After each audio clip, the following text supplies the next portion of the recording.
that if it doesn't work out, they're not suing the drug company, they're not suing the insurance company, and they're not suing our country.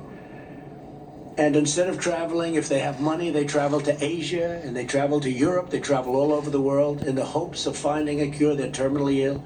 If they have no money, sadly, they go home with no hope and they die.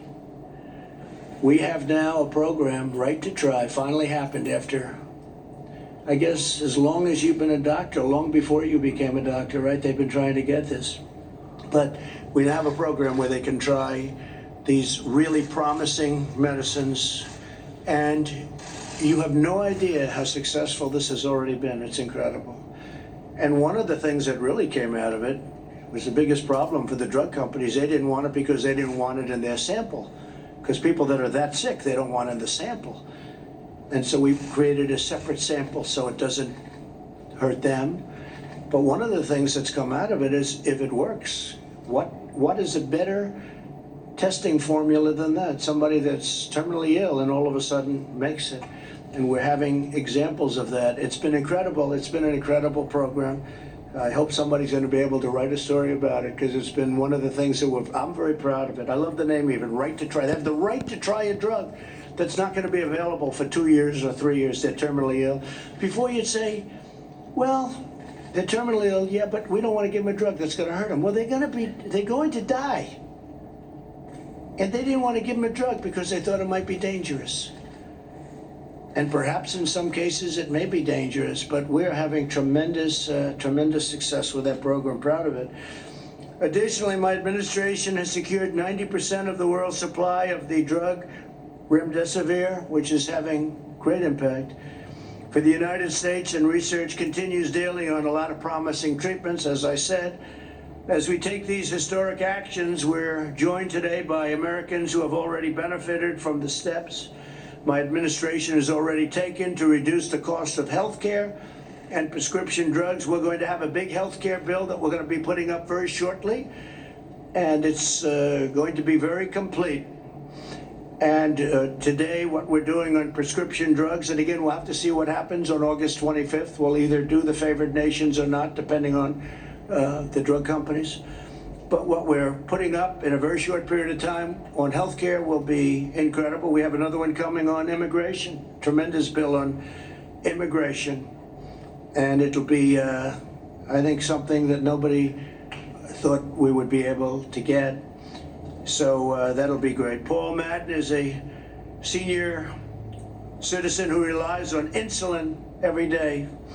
He was paying a fortune, everything, to get it. Paul, if you could, I think Paul's in the audience, and if you could please come up and say a few words about your experience. Thank you, Paul.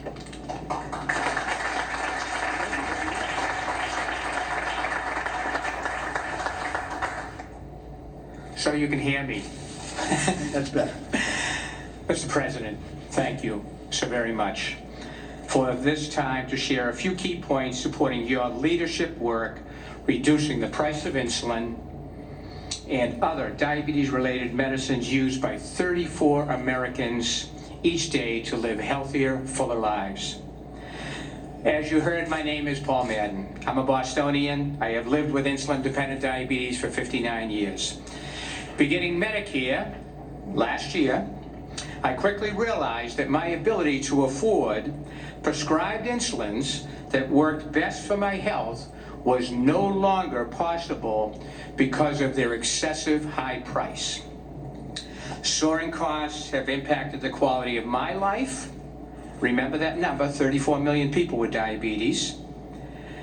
It's impacted so much I even started to use a 30-year-old insulin to survive, which does not do quite the same great job of balancing my diabetes. Your work, sir, to ensure that insulin is affordable under Medicare will help guarantee that I and millions of seniors who take insulin realize healthier, more productive, independent, happier lives. Thank you for continuing your commitment to ensure affordability and access for all who use insulin, for people with diabetes, and so that our children and grandchildren will directly benefit from our improved health. Thank you. Thank you very much. Thank you. It's actually brought it from many, many, many dollars, unaffordable by most people, to pennies, literally pennies a month. And I want to thank Seema. You worked so hard on that one. Seema, could you just say something about that? It was the price. Would you come up just for a second, Seema Verma, and just tell them about what we've done with respect to very badly needed insulin.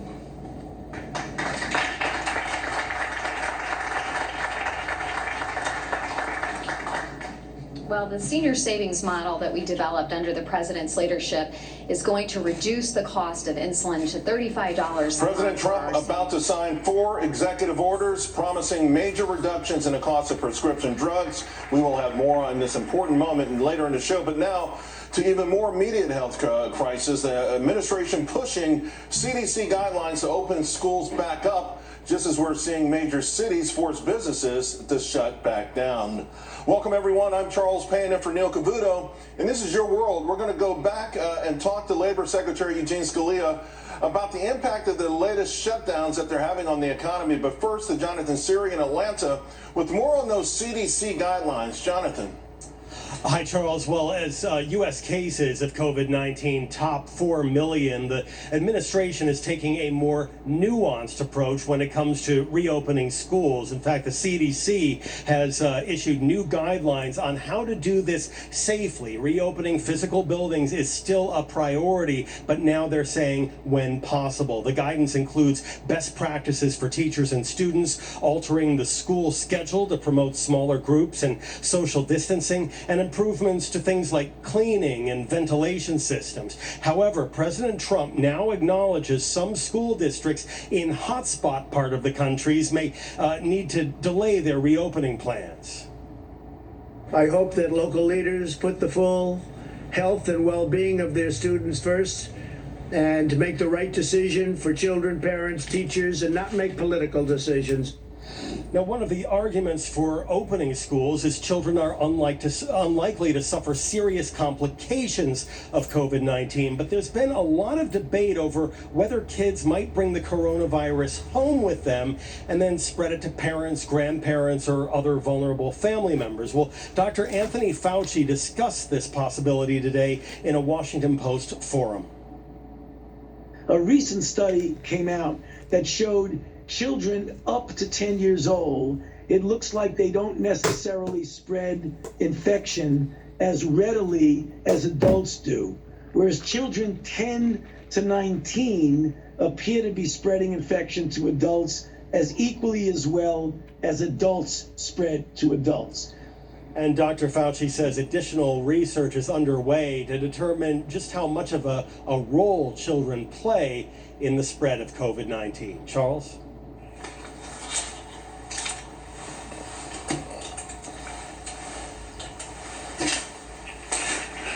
All right, let's now bring in to find out what questions we should be asking. I want to bring in Dr. Marty Makary. Doctor, I guess the thing, one of the problems is that the rules and the guidelines and you talk about the goalposts moving so often, almost day to day. It is so confusing for everyone out there. Can you help us with what the latest is? Sure, Charles. Well, when we talk about schools, we've got to talk about the consequences, health toll, and the deaths from kids not being in schools. And I think there's a certain elitism in general when I hear people talking about policies and recommendations for schools. In low-income schools, in Baltimore City, where I practice medicine, those schools are very different from schools that can do some of the other things. They're not going to learn on an iPad. And we need to have a hybrid strategy. Look, there's some kids, even though they're low risk, the risk is real. And if they have those comorbidities, parents should have the option to not have the kids in school. In some parts of the country where there's a massive outbreak and surge in the infection, those schools should not be open. But for most of the country, the health consequences of closing the school are worse. Think about substance abuse, child abuse. The food is an important source of nutrition. So when there are less than 5 cases per 100,000, and when there is a positivity rate less than 3%, it is pretty clear those schools should be open full steam ahead.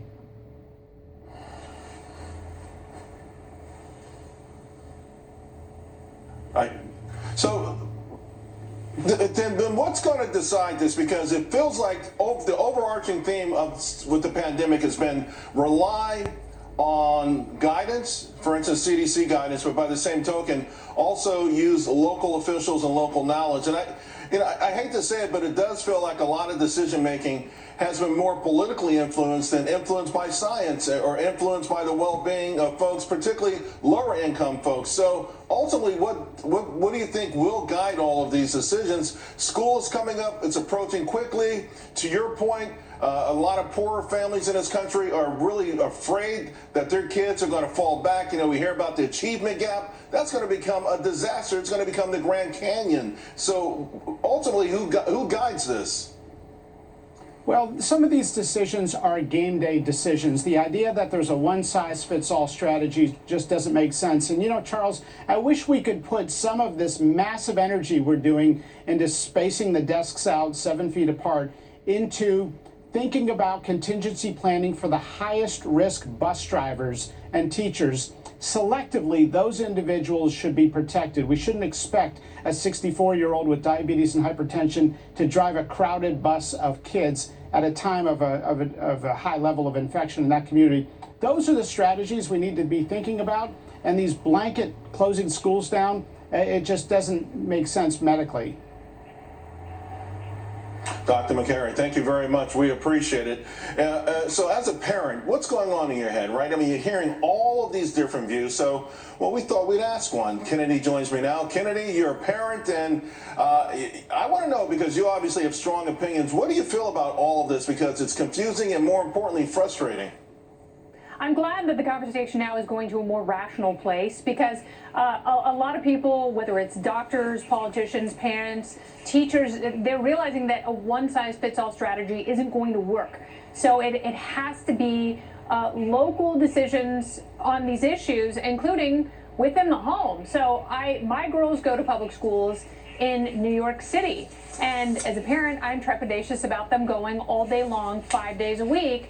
But I would like to see them get some learning, socialization, physical interaction, and an in-classroom challenge from teachers, which they have been sorely missing with distance learning, because you can only get so much on an iPad or a laptop.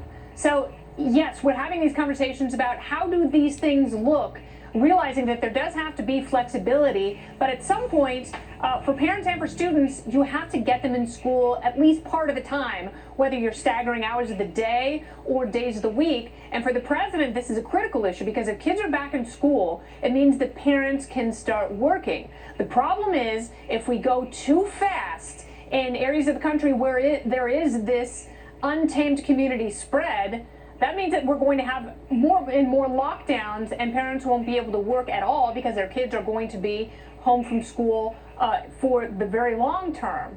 So yes, slow and steady, get them back to work, get the economy moving. That's good news politically for the president, but that can't be the only driver when we're making these decisions.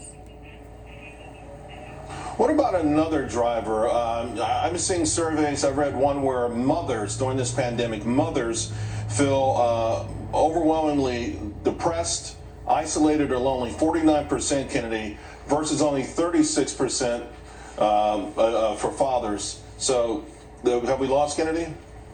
We're going to see if we can bring Kennedy back, but this is an extremely important part of this as well, folks. So there's the children, education, the education gap, the economy, and our mental well-being, particularly mothers. So how's the White House racing to get more Americans back to work and more relief in time to help us get there, to bridge us there? Labor Secretary Eugene Scalia is here. He has some answers. But first, the latest on escalating tensions in cities here and with China over there.